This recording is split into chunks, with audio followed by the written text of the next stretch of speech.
And here we go. So, late night tonight. I apologize for posting so late for people on the East Coast. And for people in Europe, well, good morning, I guess. This is going to be a long video. We got 12 games to get to, so let's go ahead and jump right in with Buffalo at home against Nashville. Nashville, there's some trouble with Nashville right now. They got some teams to jump over and get ahead of, and they're not winning on enough with enough regularity. Now for Buffalo, this solidifies their spot, and it actually pulled them within 8 points of a slumping Boston Bruins.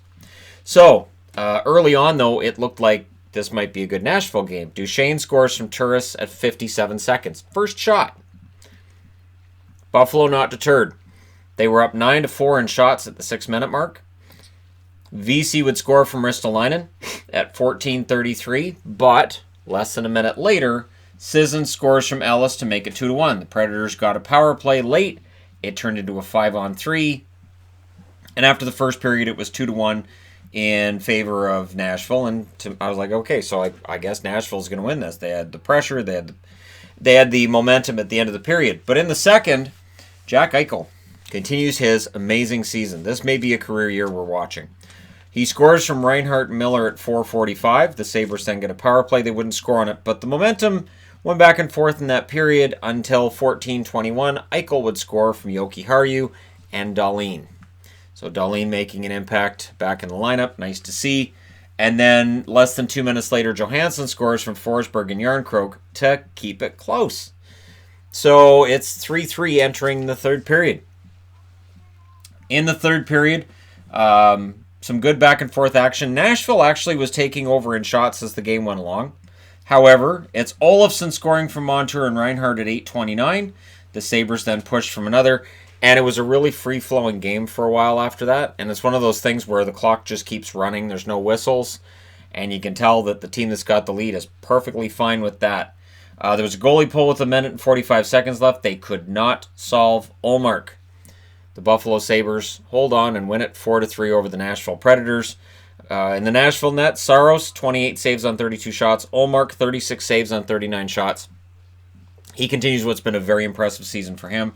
3 stars are Eichel, Olofsson, and Reinhart.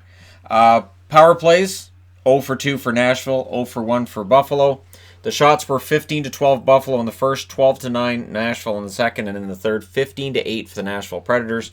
Final shots were 39-32 for Nashville.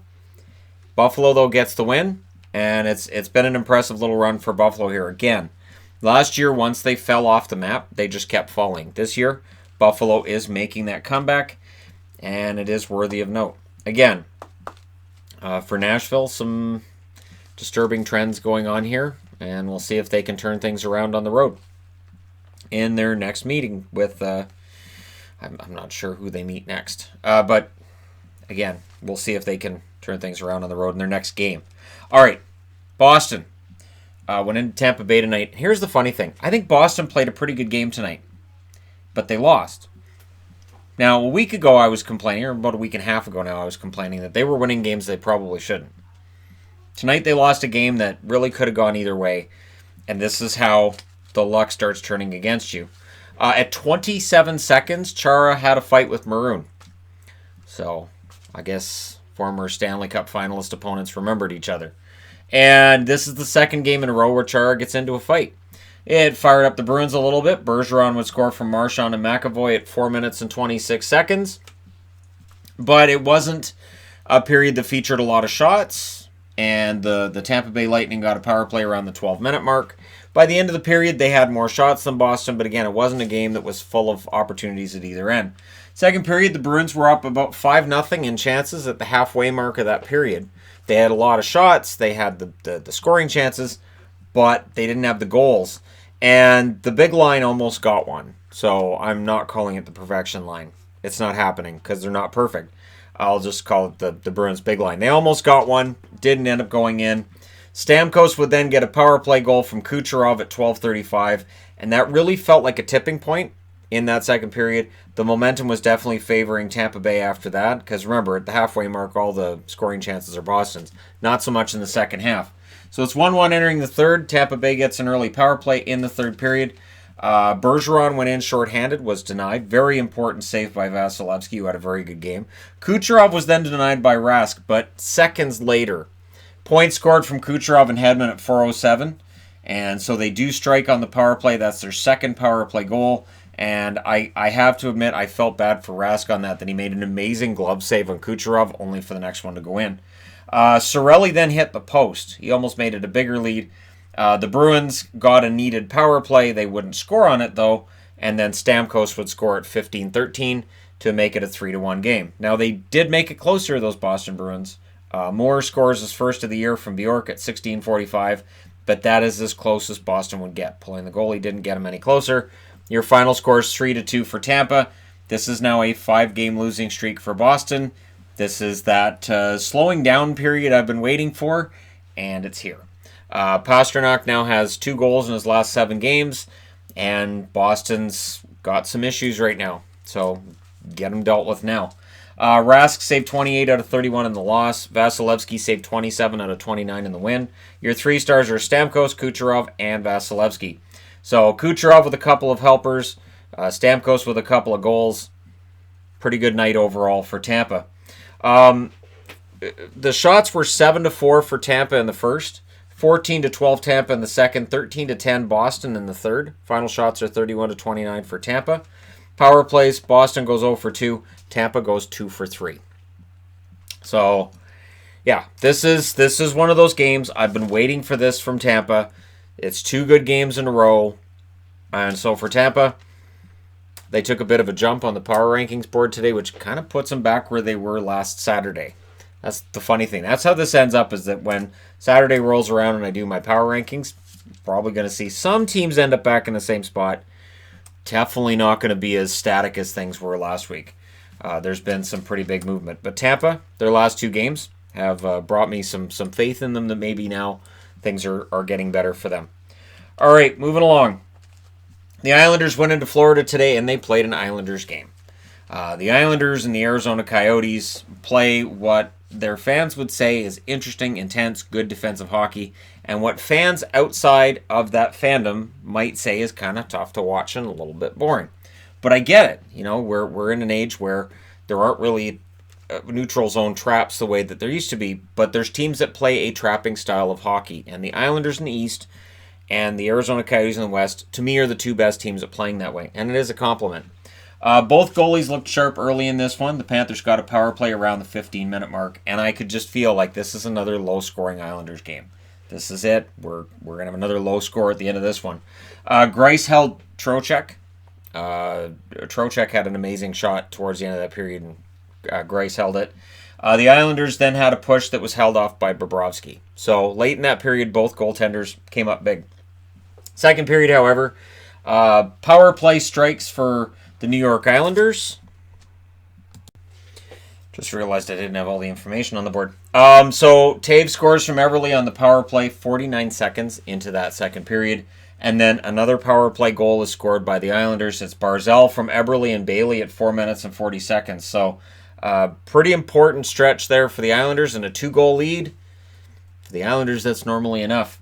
Hoffman would make it interesting, scoring from Pesek and Connolly at 9 minutes and 36 seconds. That makes it 2-1. And at that stage, I'm like, maybe this game's going to have more goals in it than I thought. No. Lee and Boyle had a fight. Lee instigated it. Lee didn't like a hit that was thrown by Boyle, so he instigated a fight. He's out, at least for the time being. The interesting thing is he was still in the game, so they announced it as an instigator, but I thought with an instigator, I thought that was an immediate game misconduct. Anyways, the Islanders got a power play, and Greiss denied Vetrano late. Vetrano had a really nice shot that Greiss kicked out. Third period, the Islanders get a power play. The Panthers got another power play at the half, and then there was a timeout by the Panthers with 53.5 seconds left. Doesn't work.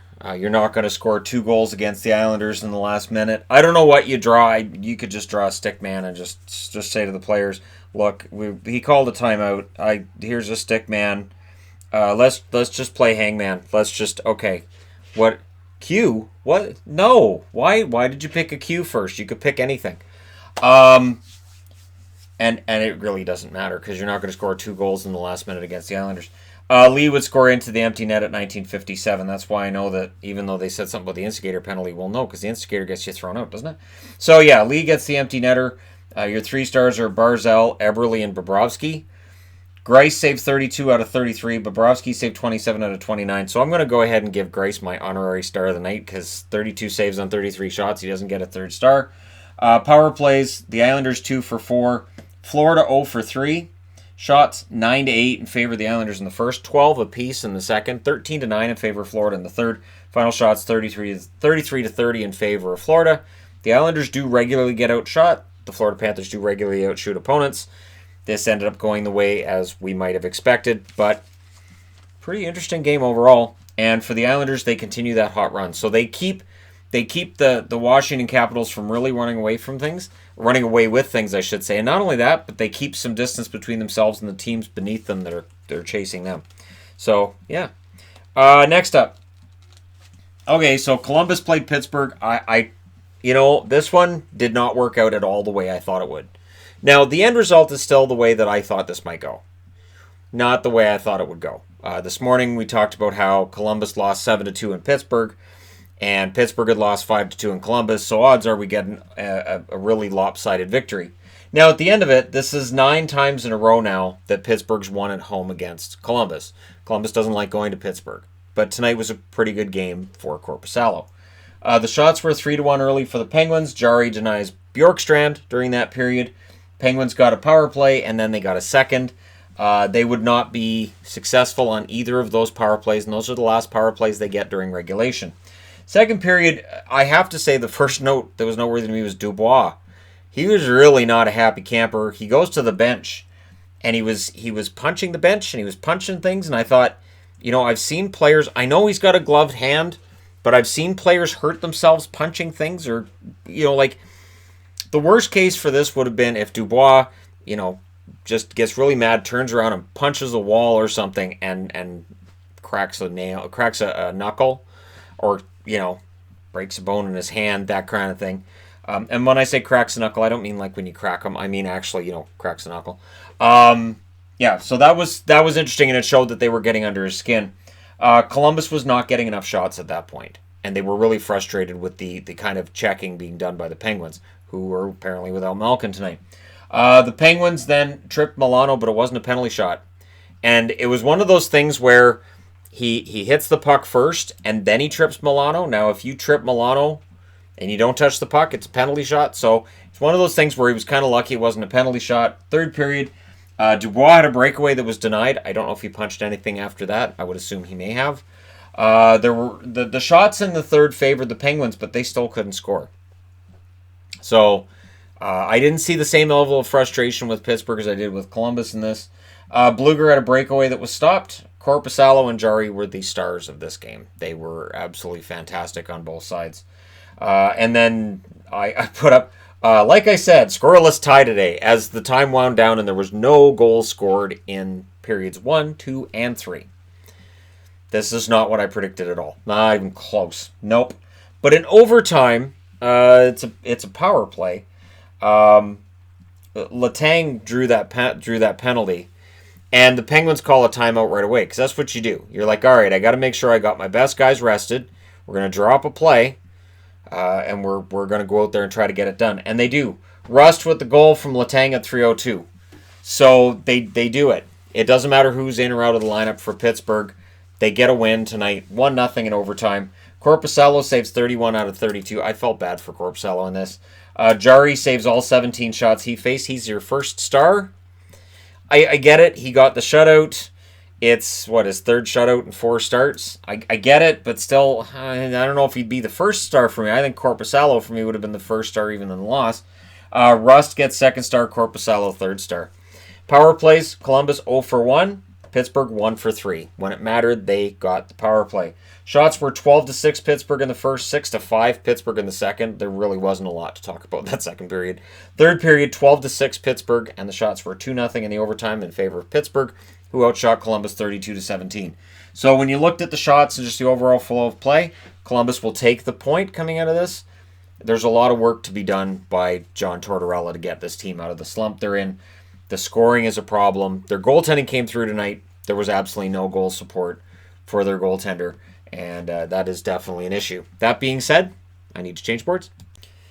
Alrighty, so we're up to Winnipeg and Detroit. I would like to thank the Winnipeg Jets. The Winnipeg Jets did us a solid tonight. How?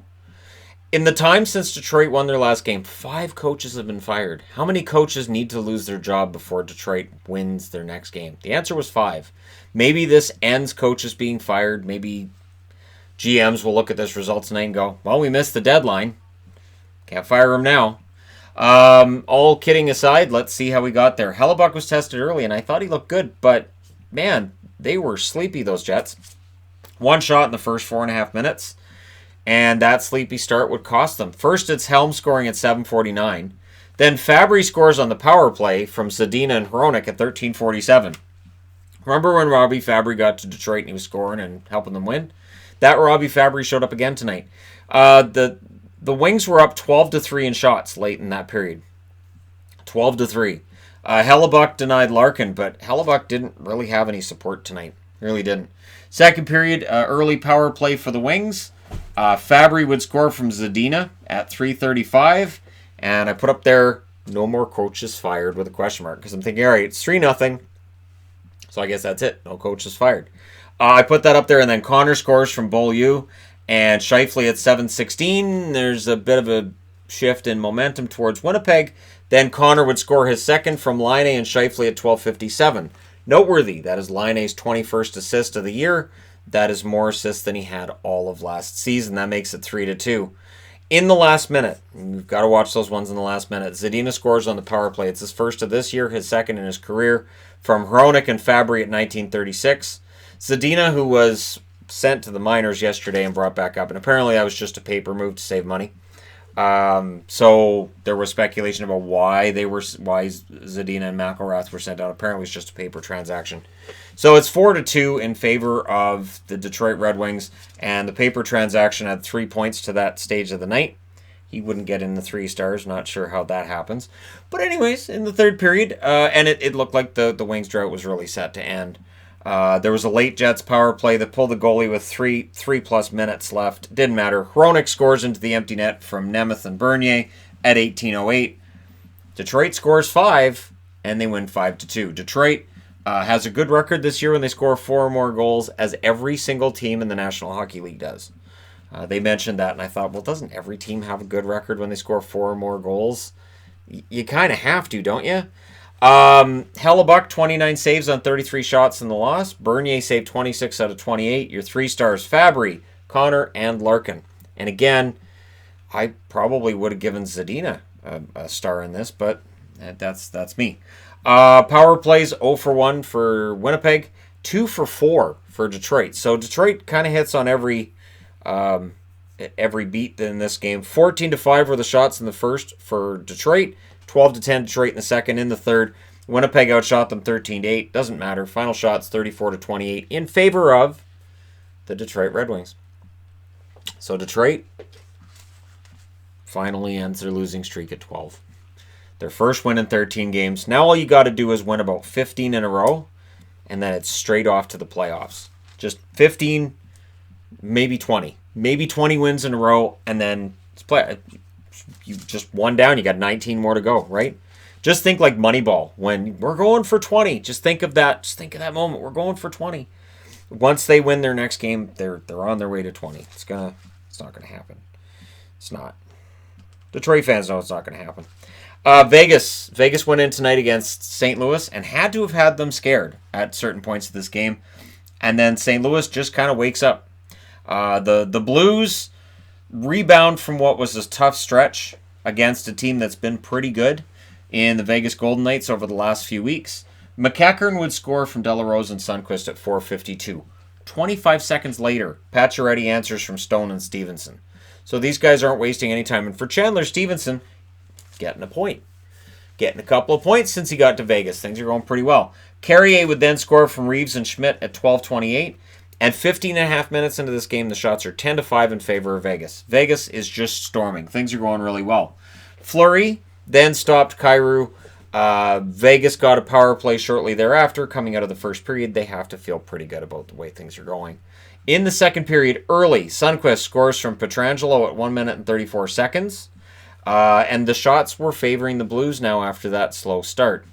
Schwartz would score later in the period from Schenn and Falk at 14:53, and less than a minute later, Thomas scores from Parayko and Riley at 15:32, so it's 4-2. And then they said something strange. They said Sundqvist with a multi-goal game, and I'm thinking, where? And I went through the app a few times. I even went through the TSN page. I could not find any of the goals that got changed to Sundqvist, so I apologize if any of these goals were changed to Sundqvist and I didn't know, or if maybe Darren Pang just had it wrong. I don't know. Either way, Sundqvist had a goal and an assist. Maybe that's what he meant, that he had a multi-point game. Third period, strong start to that period for Vegas. But as this game went along, something was really obvious. Kyrou was ready. I don't think he needs to be sent down to the minors. I don't think it matters whether or not he's producing offensively. Kyrou makes a lot of smart decisions. And Darren Pang, who's one of my favorite color guys in the league, kept highlighting him and showing the smart decisions he was making with the puck, and more importantly, without the puck.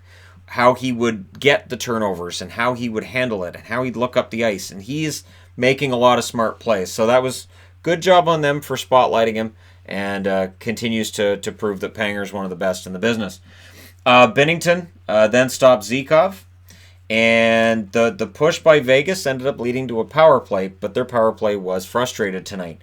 There was a freak bounce off of the glass, which almost ended up bouncing around and into the St. Louis. It was one of those things where you see those rough bounces off stanchions. It was kind of like that, and St. Louis was kind of lucky that didn't end up going into their net.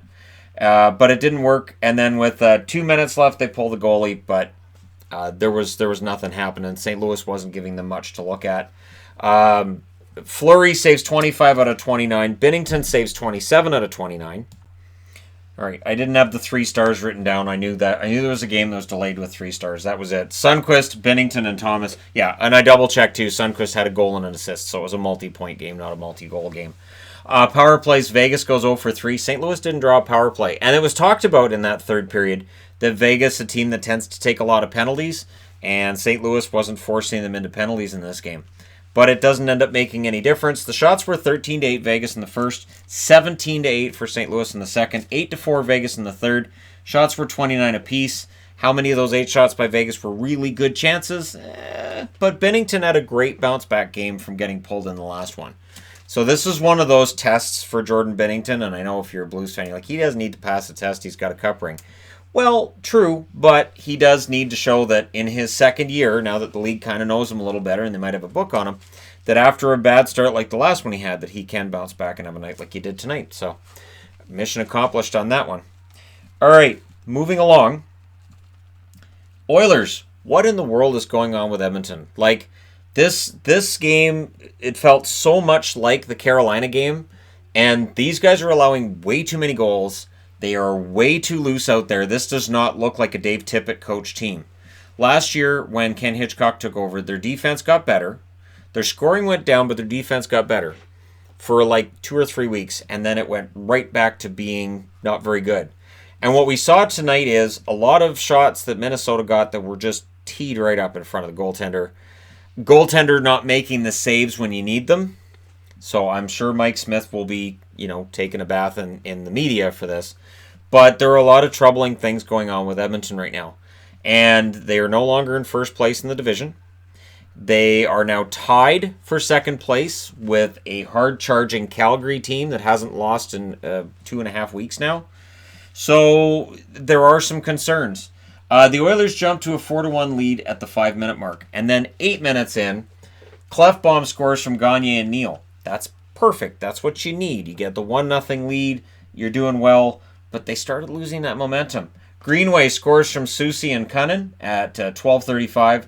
Zucker then scored from Stahl and Zuccarello in the last minute of the period. Those last-minute goals, again. So at 19:42, it's 2-1 in favor of the Minnesota Wild. Second period, early in that period, the Oilers on a power play. They make it work. Draisaitl scored from McDavid and Clefbaum. That tied up the game. But less than 2 minutes later, it's Foligno from Hartman and Rask at 3:46. This is a pattern that the Oilers had got out of. The Oilers also, I mentioned a couple weeks ago that they'd have a bad game, but then they'd bounce back. That's stopped happening. Donato scored from Soucy at 7 minutes and 50 seconds. And one thing the Minnesota announcers were talking a lot about is Christian Soucy and his development this year and how good he's looked. But it's 4-2 for Minnesota after 2. Not a great appearance on the road for Edmonton so far. But in the third period, there's a push by Edmonton, and eventually it works. Haas scores from Larson at 10:43. McDavid then scored from Bear and Nurse at 12:49. And at that point, I put up here the note, resilient Oilers now need to close it out. They were down 3-0 against Carolina and tied it up at 3, and then they lost 6-3. What happened tonight? They tied the game up at 4, and then Stahl scored from Zucker and Suter at 15:13, so about 2.5 minutes after that last Oilers goal. And then Cunnin, a minute and 8 seconds later, would score from Greenway and Eriksson Ek. And this was tough at that point. McDavid was frustrated with Eriksson Ek shortly thereafter. They pull the goalie with 2.5 minutes left. It would prove to be somewhat fruitful. Neal scores from Cassian and Nugent Hopkins at 19 minutes and 11 seconds, but that is as close as Edmonton gets. The final score is 6-5. They allow 6 goals again. They lose in regulation again. And it is a pattern that the Oilers are in right now. They need to pull themselves out of this slump. Now, I mentioned it with Boston. I'll mention it with Edmonton. If you're going to slump, do it in December. Get it out of your system and then experience the comeback. Buffalo, they slumped in November. They appear to be digging their way out of it. It's not the end of the world, but you do have teams that are getting better in the Pacific. They're fortunate that Vegas lost tonight, so they maintain a 3-point lead over Vegas, but there are other leads that have kind of evaporated here.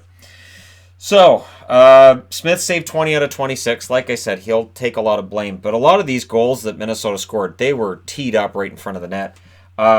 Kakkonen allowed 5 goals on 33 shots. He saved 28. He did not have a great night either, but he gets the win. So when you're looking at the Minnesota stats, you're going to see that this kid somehow finds ways to win. Stahl, Soucy, and Greenway are your 3 stars. Power plays 1 for 2 for Edmonton, 0 for 1 for Minnesota, so they didn't need the power play. Shots were 9-7 in favor of the Oilers in the first, 10-10 in the second, 14-9 for the Oilers in the third. Final shots 33-26 for Edmonton. But it's a pattern, and it's got to get turned around. This is starting to look like last year's Oilers. Really, really is. All right, next up, Toronto. So this was a matchup between 2 teams with newish coaches. And I say newish because there's other coaches that have been fired since they had to get rid of theirs. Now, Tavares scored from Marner and Barrie at 8:24. Mitch Marner is starting to look like Mitch Marner again. Hamonic would score, however, from Monahan and Giordano at 16:23. That ties it up. It's 1-1 after 1. Good game. Second period. It was quiet until Marner scored from Tavares and Ceci at 14:06, and it was a really nice snipe by Marner. That gives him a goal and an assist, and he was the best Maple Leaf tonight. It's worthy of note that Austin Matthews doesn't get on the board tonight. It's not anything to be overly concerned about, but again, the Leafs need something more consistently than what we've seen. But as soon as they had a 2-1 lead in that game, the Go Leafs Go chants start. A lot of blue jerseys in that crowd in Calgary tonight. A lot of them. Again, much like in Vancouver, it's the only time that Toronto comes out west and plays against Western Canadian teams. So fans who may usually be wearing Calgary gear may very well have been wearing Toronto gear for this one night. Third period, Johnny Gaudreau ends the lead quickly from Backlund at 19 seconds. Nylander then had a great chance that was stopped by Riddick. Frolik from Reeder at 1:59. Toby Reeder continues his comeback story. And for Frolik, that's his 4th goal of the season. Monahan then had a shot that missed high, but while I was writing that, Johnny Gaudreau puts it in from Hamonic and Monahan at 2:49. So, in a period of 2.5 minutes, the Toronto Maple Leafs go from having a 2-1 lead to being down 4-2. This is something that they suffered under the old coach with. And again, for Toronto, there are still some things that have me holding back on declaring, oh, no, they're back, they're good, everything's fine. They're better than what they were, but there are still some troubling signs. And for Calgary, what in the world's going on with Calgary right now? This is an incredible run they've been on. Then the Leafs called a timeout. Smart move. Then they got a 5-on-3. They haven't scored on a 5-on-3 all year. Edmonton hasn't either. It's the weirdest stat. Then there was a play where the light came on, but it hit the post. So the officials waved it off right away. But the light came on, and the Leafs were pretty sure, and nope, didn't go in. Riddick was both lucky and good tonight. The posts make you lucky, the saves make you good. The Flames' bottom six was really the story tonight. I'm going to go ahead and praise Lucic a little bit here. He doesn't get on the board. Played very, very well tonight. And really with Calgary, things have turned around quite strongly. And there's no goaltending problem right now in Calgary. None. Whether it's Talbot, whether it's Riddick, things are going really well the last couple of weeks. Tavares had a breakaway that was denied. The Leafs pulled the goalie with 3 minutes left. It didn't go anywhere. They just could not get a goal and get closer. Your final score is 4-2 for Calgary.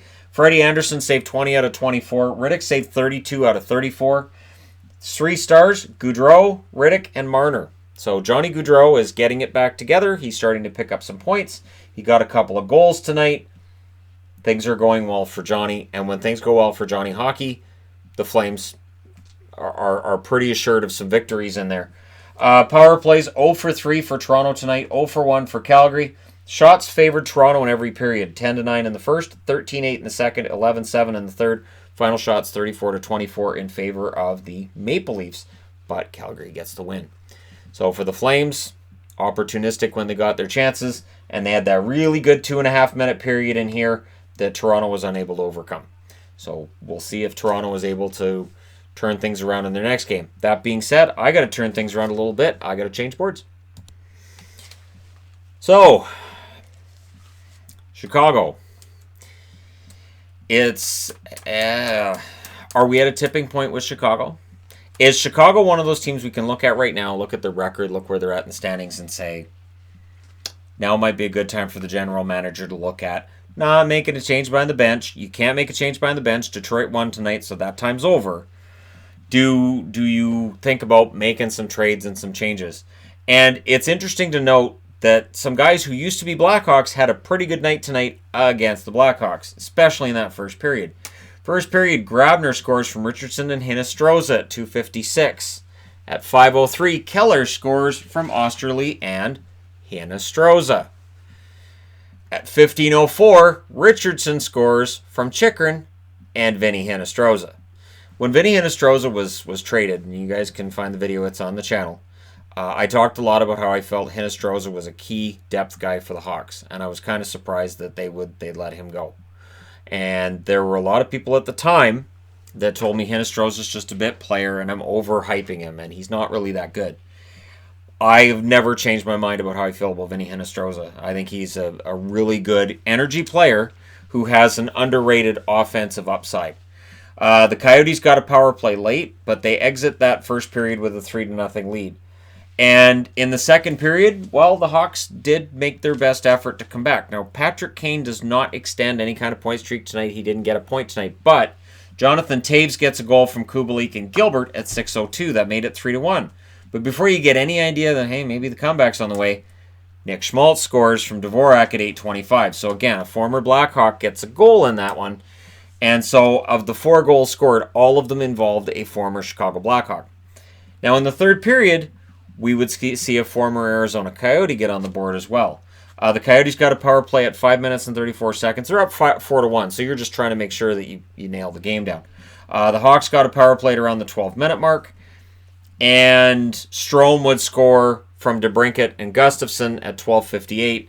So that's your power play goal from Dylan Strome, who of course was property of the Arizona Coyotes until that trade last year. The Hawks pushed at 15:30. You got the feeling there was some hope, and then Keller snuffed that out. He scores from Dvorak and Soderberg at 17:53. And the only highlight after that was a scrum that took place at 18.5 minutes, where Richardson had basically had enough of whatever was going on out there. There were some live mic moments late in that game that were pretty awesome. But Richardson had a pretty good night. He gets on the board. He gets into some scrummage. And you wonder if Richardson gets things going, just how good Arizona could be. Remember, Richardson had 19 goals last year. It's a career high. He won't get anywhere near that this year. But if he can chip in a few here and there, Arizona's attack's pretty good. They got 5 tonight to the 2 from Chicago. Leonard saved 35 out of 40. Kemper saved 27 out of 29. Your 3 stars are Keller, Richardson, and Hinostroza. So they got 3 stars that were not named Darcy Kemper. Kemper didn't have to be fantastic, though he was. But with the 5 goals, Arizona made it, so he didn't really have to be. Power plays 1 for 3 for Chicago, 0 for 4 for Arizona. Shots were 17-10 Arizona in the first, 11-10 Chicago in the second, and then the third, when you want to nail it down with the lead, Arizona outshot them 13-8 for final shots of 40-29 in favor of the Coyotes. Very solid home game for the Coyotes, and for Chicago, you don't want to see these guys again for a little while. So Arizona is currently, once again, first place in their division. So something that hadn't happened since 2012 has now happened twice this season. And we'll see whether or not they can stay first. And actually maybe finish with the Pacific Division title that almost nobody would have picked for them to have. It's just one of those things that doesn't really happen. And yet, here we are. All right, next up. Vancouver. This was a game that I was trying to decide whether or not I'd go to. Now, I had a choice between this one or the Vegas one. And I thought, I'll go see Vegas, which is the game that's a week from tonight. And part of the reason I chose the Vegas one over this one is that the Vegas one next week, there's, I think, 10 games on next Thursday, and there's 12 tonight. I thought, boy, 10 and 12, I'll take the night with 10 games. Although, both it means there's going to be a really late review one night, and it's going to be tough, but that's fine. So, that was the reason I picked it, because the Vegas game and the Carolina game were the same price. Tonight, I don't know how much I would have enjoyed this game if I'd been there, to be completely honest. The Canucks are 2-2 on their homestand. This was the last game of the homestand. They needed to win this to go above 500. They got a power play around the halfway mark, but the shots were only 3-3 at 13.5 minutes. Not a really high opportunity game. There was a late Canucks power play, and they had 3 of them that failed in that first period. So that didn't bode well. In the second period, the shots were 6-2 for the Canes at around the 5-minute mark. Carolina then got a power play. Shortly thereafter, Niederreiter poked at the goaltender, who the puck was loose. The funny thing is there's a big scrum after, and the referee actually yelled the puck was loose, and I think it was Myers that yelled back, "I don't give a..." And I thought that was a funny moment, because it was like, yeah, no, you're going to get into a scrum if you poke at the goalie. I just thought it was funny that it was Carolina poking at the goalie, so I thought I'd throw that in there. The Canes get another power play. The Canucks then got their 4th power play, which just didn't work out. Markstrom then raced Foegele. So Fogel's going for the puck. Markstrom races him, and he just pokes the puck away. Now the net's wide open, so Fogel's got to kind of throw it at the net, and it was a jump ball moment for, I think it was Horvat and Markstrom. Just insane, and the fact that that puck didn't go in the net just shows Markstrom tonight had it. He was on. The Canes then got a power play, and I thought the Canucks were giving them too many chances. I thought, especially in that second period, way too many power plays they were giving Carolina.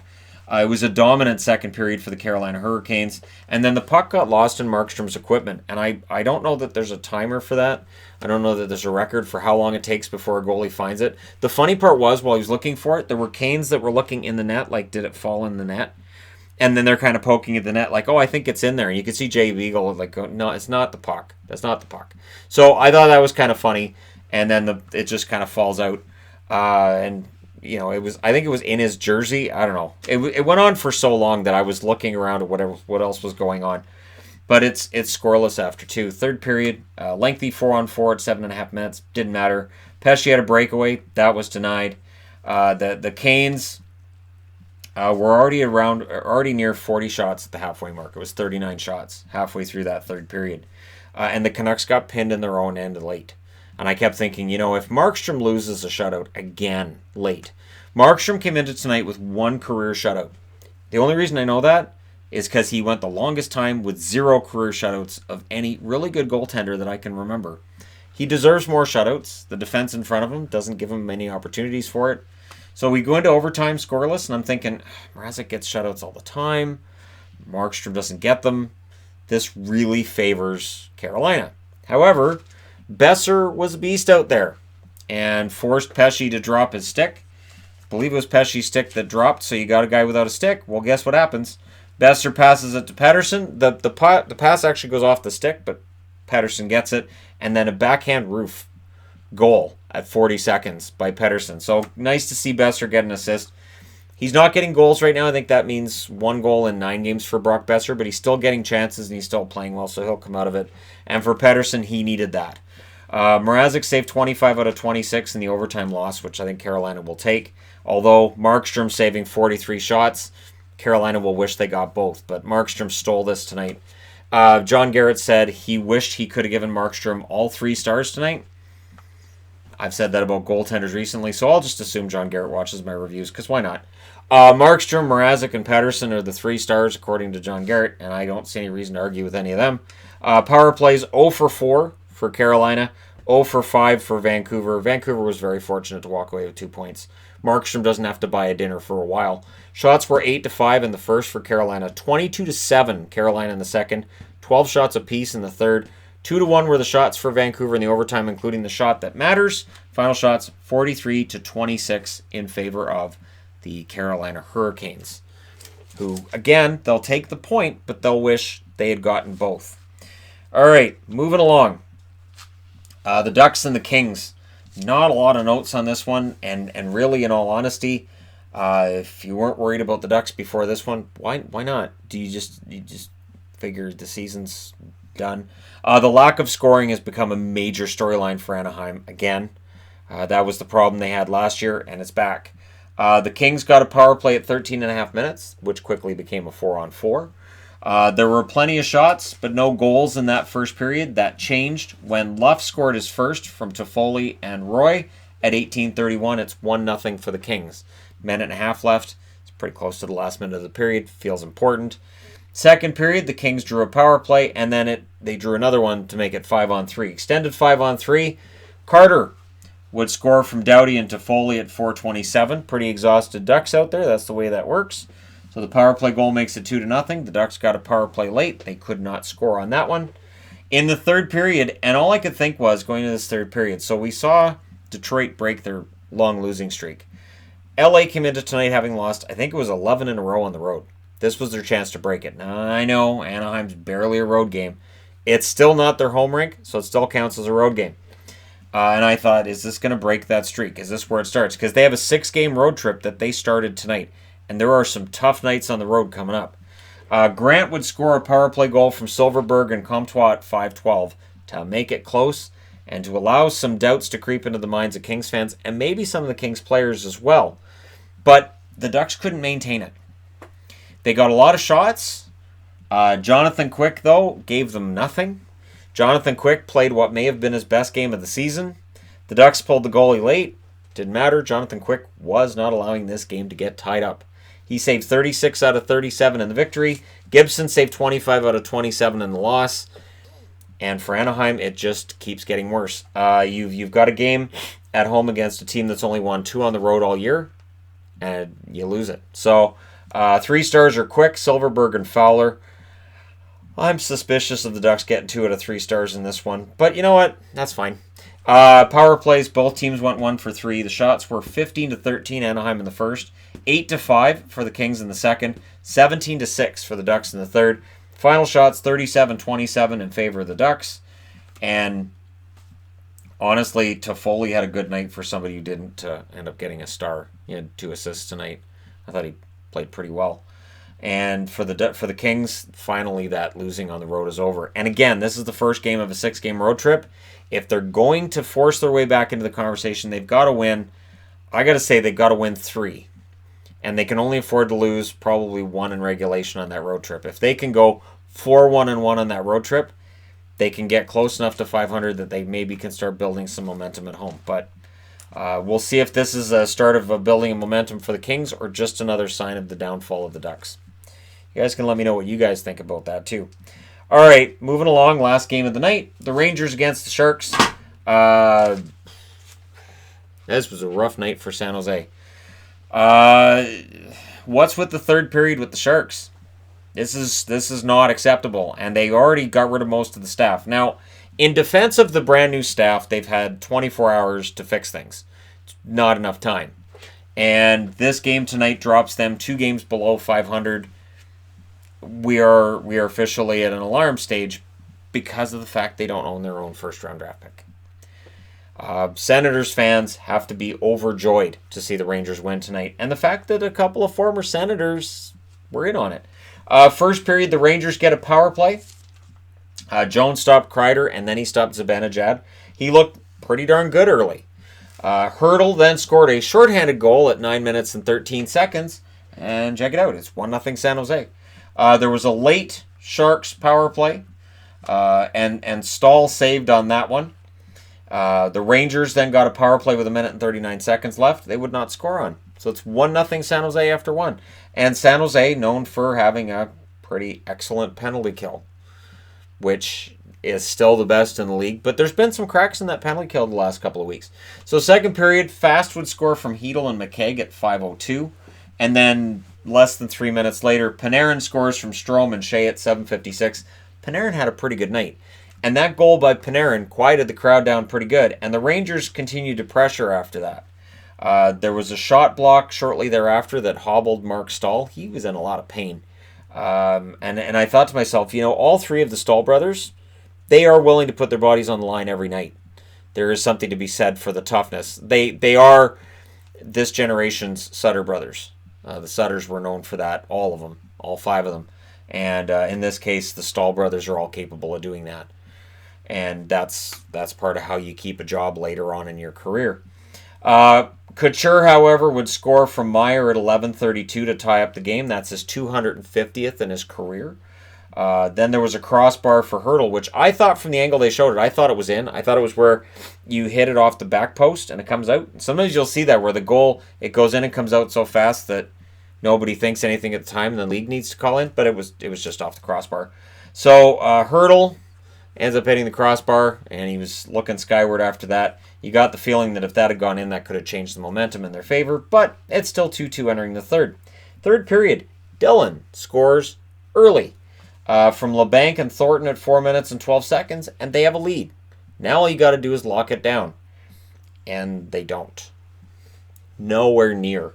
The Rangers got a power play, and they scored on it.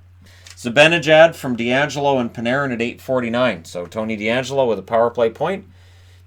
Kid's got the best contract in the NHL.